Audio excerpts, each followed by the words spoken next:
ওম নমঃ ভগবতে বাসুদেবায়। শ্রীমদ্ ভগবদ গীতা তৃতীয় অধ্যায় কর্মযোগ। হরে কৃষ্ণ।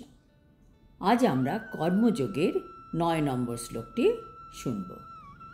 যজ্ঞার্থাৎ কর্মণো অন্যত্র লোকো অয়ং কর্মবন্ধনঃ তদর্থং কর্ম কৌন্তেয় মুক্ত সঙ্গঃ সমাচর। অনুবাদ: বিষ্ণুর প্রীতিবিধান করার জন্যই কেবল কর্ম করা উচিত। তা না হলে কর্মই এই জড় জগতে বন্ধনের কারণ হয়। হে কৌন্তেয়, তাই তার সন্তুষ্টি বিধানের জন্যই কেবল তুমি তোমার কর্তব্য কর্মের অনুষ্ঠান করো এবং এভাবেই তুমি সর্বদা বন্ধন থেকে মুক্ত থাকতে পারবে। তাৎপর্য: যেহেতু আমাদের এই দেহকে প্রতিপালন করতে হবে, কাজেই কর্মও করতে হবে। তাই এই সমাজে বর্ণ ও আশ্রম প্রথা অনুসারে ভিন্ন ভিন্ন স্তরের জন্য কর্ম নির্ধারিত করা হয়েছে, যাতে সেই উদ্দেশ্য যথাযথভাবে সাধিত হয়। যজ্ঞার্থাৎ মানে শ্রী বিষ্ণুর জন্যই যজ্ঞানুষ্ঠান করাকে বোঝায়। ভগবান বিষ্ণুকেই প্রীতিবিধান করার জন্য সমস্ত যজ্ঞের অনুষ্ঠান করা হয়।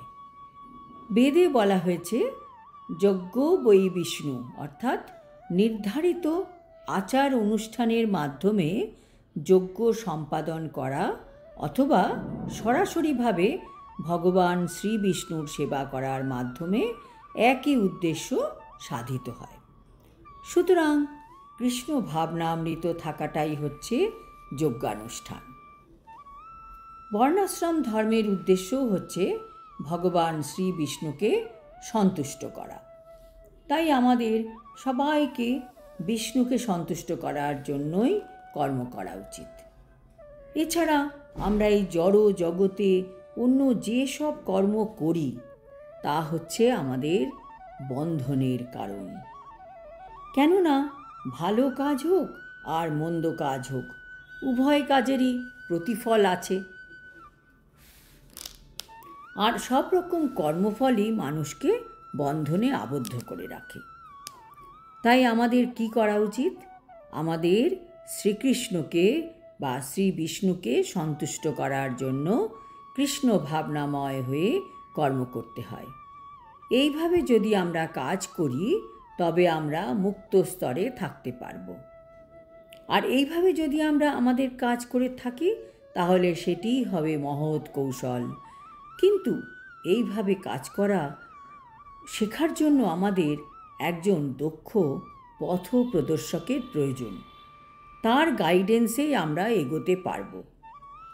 তাই ভগবদ জ্ঞানী কৃষ্ণ ভক্তের সুদক্ষ তত্ত্বাবধানে অথবা স্বয়ং শ্রীকৃষ্ণের তত্ত্বাবধানে, যাঁর তত্ত্বাবধানের সুযোগ অর্জুন লাভ করেছিলেন, সেই শ্রীকৃষ্ণের তত্ত্বাবধানে গভীর নিষ্ঠার সঙ্গে এই কাজ সম্পাদন করতে হয়। আমাদের এই ইন্দ্রিয় তর্পণের জন্য কিছুই করা উচিত নয়, বরং আমাদের সব কিছুই শ্রীকৃষ্ণের সন্তুষ্টি বিধানের জন্যই করা উচিত।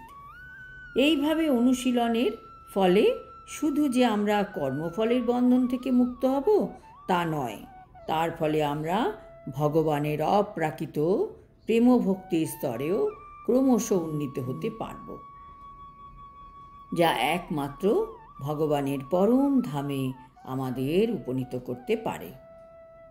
আজ এই পর্যন্ত।